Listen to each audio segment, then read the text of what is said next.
বছর বয়সের আগ পর্যন্ত আল্লাহর রসুল কাউকে নামাজের কথা বলে নাই, কাউকে যাকাতের কথা বলে নাই, কাউকে সৎ পথে আসার কথা বলে নাই, কাউকে সৎ কাজের আদেশ অসৎ কাজ থেকে নিষেধ করে নাই।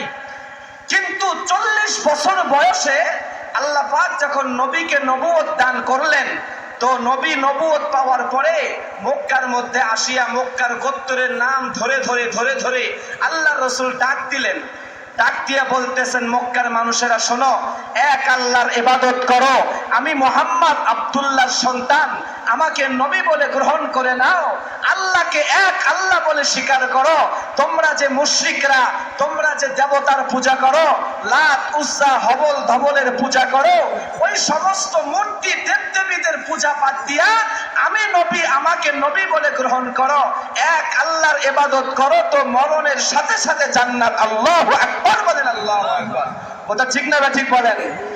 যখনই আল্লাহর রাসূল দ্বীনের এই দাওয়াত দেয়া শুরু করলো, এখন মক্কার মুশরিকদের চান্দি গরম। কথা বুঝেন নাই? এরা এখন কয়, কি রে, আব্দুল্লাহর সন্তান মুহাম্মদ তো এতদিন ভালোই ছিল, এখন দেখি হুট করে আমাদের বাপ দাদার ধর্মের বিরুদ্ধে কথা বলে। কথা বুঝেন নাই? কয় এখন দেখি আমাদের বাপ দাদার ধর্মে আবার দেখি চুনকানি মাখায়। এই আব্দুল্লাহর সন্তান মুহাম্মদ আসলেই পাগল হয়ে গেছে। নাউজুবিল্লাহ কর।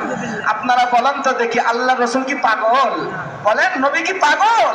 40 বছরের আগে নবী ভালোই ছিল, 40 বছরে নবুয়ত পাওয়ার পরে নবী যখন তাদেরকে আল্লাহর দিকে আসার দাওয়াত দিল, নবীকে নবী বলে গ্রহণ করার দাওয়াত দিল, তখন এই মক্কার মুশরিকেরা আবু জাহাল ডাক দিয়া বলে, নবী পাগল হয়ে গেছে। নাউজুবিল্লাহ কর।